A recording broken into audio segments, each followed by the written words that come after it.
Haganah was a Jewish paramilitary organization in the British Mandate of Palestine, 1921–1948, which became the core of the Israel Defense Forces, IDF.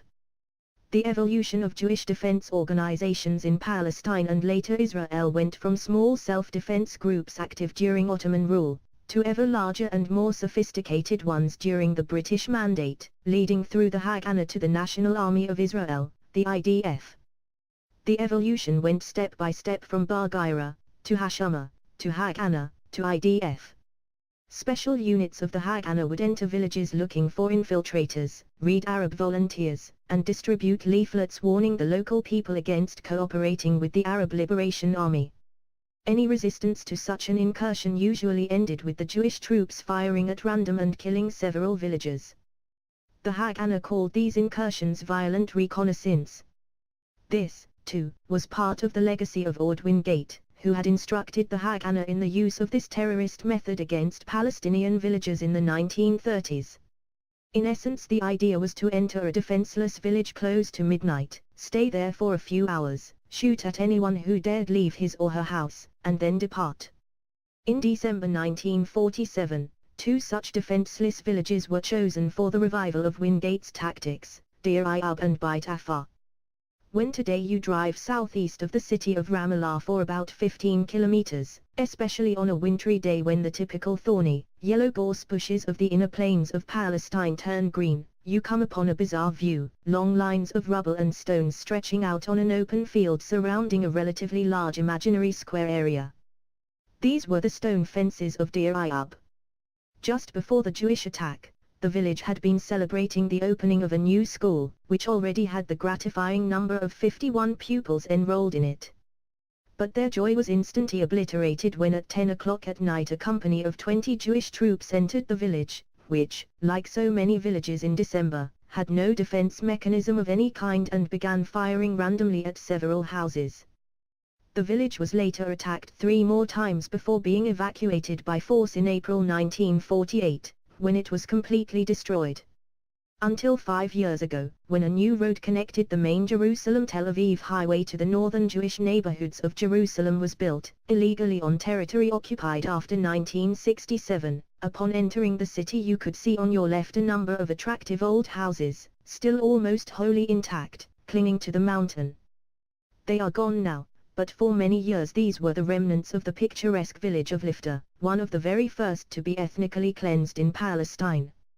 It had been the residence of Qasim Ahmed, the leader of the 1834 rebellion against the Egyptian rule of Ibrahim Pasha, which some historians view as the first national revolt in Palestine. The village was a fine example of rural architecture, with its narrow street running parallel to the slopes of the mountains. The relative prosperity it enjoyed, like many other villages, home to 2,500 people, most of them Muslims with a small number of Christians. Another sign of the recent prosperity was the girls' school a number of the villages had combined forces to build in 1945, investing their joint capital.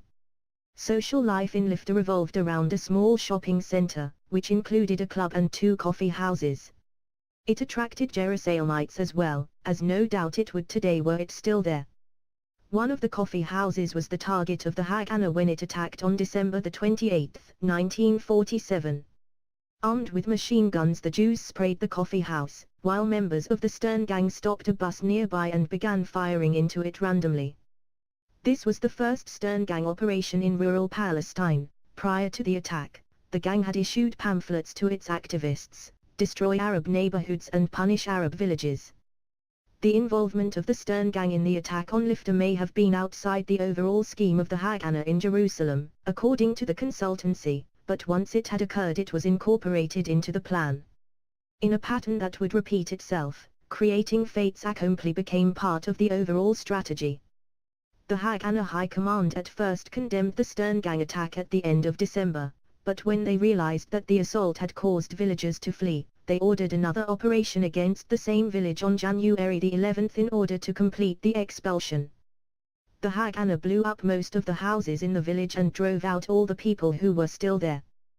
The systematic nature of Plan Dalit is manifested in Deir Yassin, a pastoral and cordial village that had reached a non-aggression pact with the Haganah in Jerusalem, but was doomed to be wiped out because it was within the area designated in Plan Dalit to be cleansed. Because of the prior agreement they had signed with the village, the Haganah decided to send in the Argun and Stern Gang troops, so as to absolve themselves from any official accountability. On April 9, 1948, Jewish forces occupied the village of Yasin. It lay on a hill west of Jerusalem, 800 meters above sea level and close to the Jewish neighborhood of Givat Shaul. The old village school serves today as a mental hospital for the Western Jewish neighborhood that expanded over the destroyed village. As they burst into the village, the Jewish soldiers sprayed the houses with machine gun fire, killing many of the inhabitants. The remaining villagers were then gathered in one place and murdered in cold blood, their bodies abused while a number of women were raped and then killed. Fahim Zaida, who was 12 years old at the time, recalled how he saw his family murdered in front of his eyes. They took us out one after the other, shot an old man, and when one of his daughters cried, she was shot too.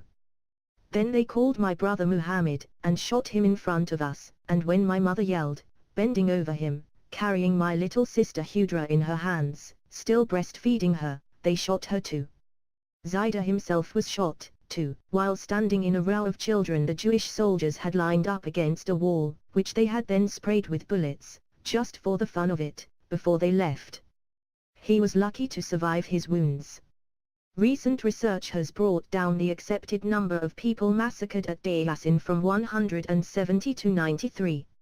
Of course, apart from the victims of the massacre itself, dozens of others were killed in the fighting, and hence were not included in the official list of victims. However, as the Jewish forces regarded any Palestinian village as an enemy military base, the distinction between massacring people and killing them in battle was slight. One only has to be told that 30 babies were among the slaughtered in Yasin to understand why the whole quotative exercise which the Israelis repeated as recently as April 2002 in the massacre in Jenin is insignificant.